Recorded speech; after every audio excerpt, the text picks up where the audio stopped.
Lord Curzon ने geography के आधार पर पश्चिम बंगाल को बांटा था। टीएमसी और ममता दीदी डेमोग्राफी के आधार पर पश्चिम बंगाल को बांट रही है। मैं बंगाल से आता हूं। बंगाल के लोगों का आंकड़ों के ऊपर में और याददाश्त बहुत मजबूत होता है। हालांकि मैं टीएमसी के नेताओं की गारंटी नहीं लेता। सबसे पहले आपका बहुत बहुत धन्यवाद। ये industrial relationship code amendment bill 2006 में आपने मुझे अपने विचार रखने का अवसर दिया। और हम सब जानते हैं कि आज़ादी के बहुत लंबे समय तक श्रमिकों के साथ इस देश में शोषण होता रहा और 75 साल में 60 वर्ष से ज़्यादा समय तक जो है कांग्रेस ने राज किया। और कांग्रेस के शासन में श्रमिक कभी भी उनकी प्राथमिकता में नहीं थी, ये सच्चाई है। और मोदी जी के नेतृत्व में 2020 के अंदर में जो नया श्रम कानून पारित हुआ, उसके कारण 50 करोड़ से ज्यादा श्रमिकों को आज सम्मान से जीने का अधिकार भारतीय जनता पार्टी की सरकार ने किया। 2000 में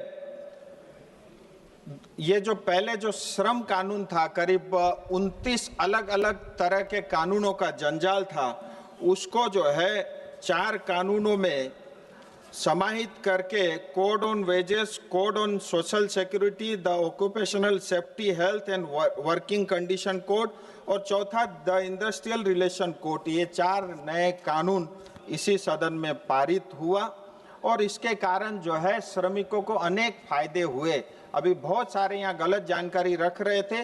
कुछ जो फायदे श्रमिकों को हुए हैं मैं वो आपके समक्ष रखना चाहता हूँ। इस नए कानून के अंदर में गारंटी दिया गया है कि टाइमली जो है आपको वेजेस मिलेगा और नेशनल लेवल पे जो है एक फ्लोर वेज होगा और कोई भी जो मिनिमम वेज है उस फ्लोर वेज से जो है कम श्रमिकों को नहीं दिया जाएगा। और इस नए कानून के अंदर में श्रमिकों को अपॉइंटमेंट लेटर की गारंटी भी दी गई है और महिलाओं के लिए इक्वल काम के लिए इक्वल पे की भी व्यवस्था की है और 50 करोड़ श्रमिकों को सोशल सिक्योरिटी की गारंटी दी गई है और ग्रेच्युटी भी मिलेगा जो फिक्स टर्म एम्प्लॉय है उनके लिए।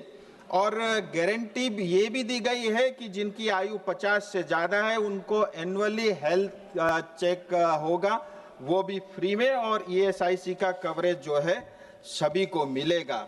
और इस नए कानून से मैं बंगाल से आता हूँ, दार्जिलिंग से आता हूँ, विशेष करके हमारे दार्जिलिंग के चाय बागान और सिंकोना बागान को बहुत लाभ होगा।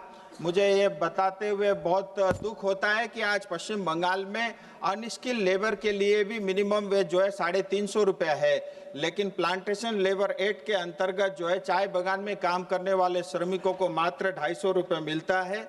और इस नए कानून के पारित होने के बाद कम से कम 350 रुपये जो है उनको भी अपना अधिकार मिलेगा, वेज मिलेगा। और इस नए कानून में प्लांटेशन लेबर एक्ट 1951 को भी हटा दिया गया था क्योंकि ये अंग्रेज का बनाया हुआ कानून ऐसा था जो श्रमिकों को कई सालों से लूट रहा था। और इस कानून को भी इस नए कानून में जो है समाहित कर दिया गया और टाइमली उनको पेमेंट मिलेगा और ग्रेच्युटी भी मिलेगी और चाय बागान में बोनस के लिए हर साल आंदोलन नहीं करना पड़ेगा। ये नए कानून की खासियत है। और मैं कुछ चाय बागान के समस्याएं आपके समक्ष रखना चाहता हूं। आज चाय बागान में विशेष करके नॉर्थ बंगाल में 30 से चाय बागान, ज़्यादातर बागान जो है 30 से ज़्यादा बागान बंद है और वो बंद बागान जो है बगैर किसी कंप्लायंस के बंद हो जाते हैं। शेयर होल्डिंग पैटर्न चेंज नहीं होता, उसके बावजूद जो है कोई भी ओनरशिप जो है चेंज कर लेता है और किसी और मालिक के हाथ में चला जाता है। और ये बंद चाय बागान से लोग जो है पलायन करके दूसरे अलग अलग क्षेत्रों में जा रहे हैं।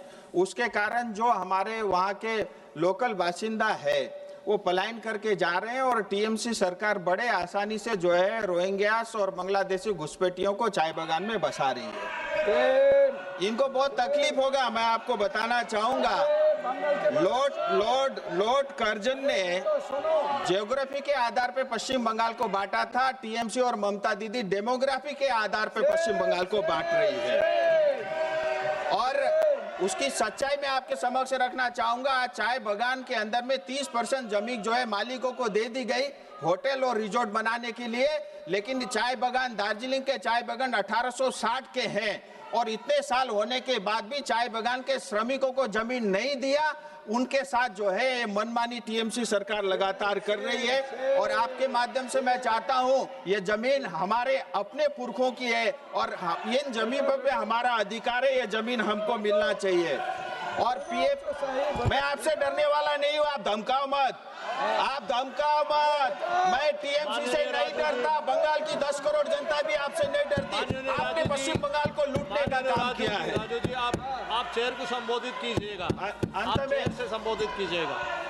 नहीं सर, धमका रहे हैं ना, इनको लगता होगा कहीं भी इनकी चलते हम डरने वाले नहीं है। हम भी, हमारे अंदर भी गोरखा का खून दौड़ता है।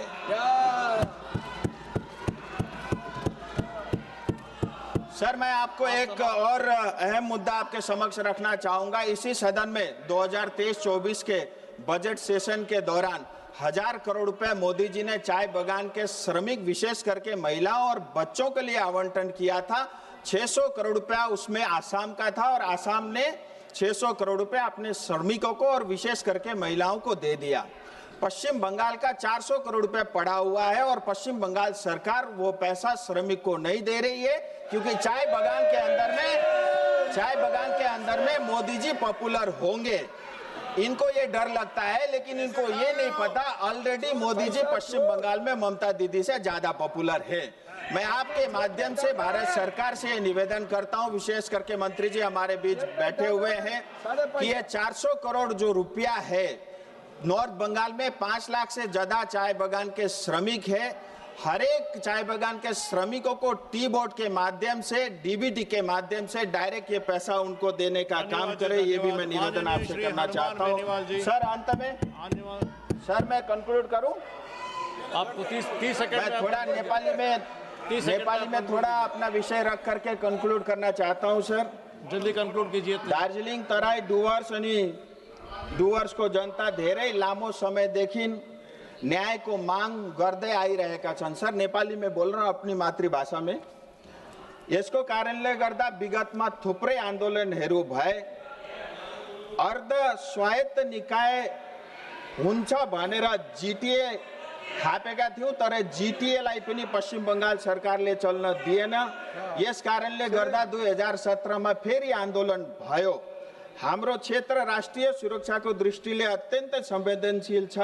हाम्रो क्षेत्रसँग 4 वटा राष्ट्र, बंगलादेश, नेपाल, भुटान अनि नजिकै रहेको चाइनाको सिमाना पनि जोडिएको छ। विगतको दशकमा सैकडौं हजारौं रोहिंग्याहरू अनि अवैध बांग्लादेशीहरू हाम्रो क्षेत्रमा आएर আরো ভালো ভালো খবর দেখতে সাবস্ক্রাইব করুন বাংলা হান্টের ইউটিউব চ্যানেল। বাংলা হান্টের আরো খবর দেখতে নজর রাখুন। বাংলা খবর মানেই বাংলা হান্ট।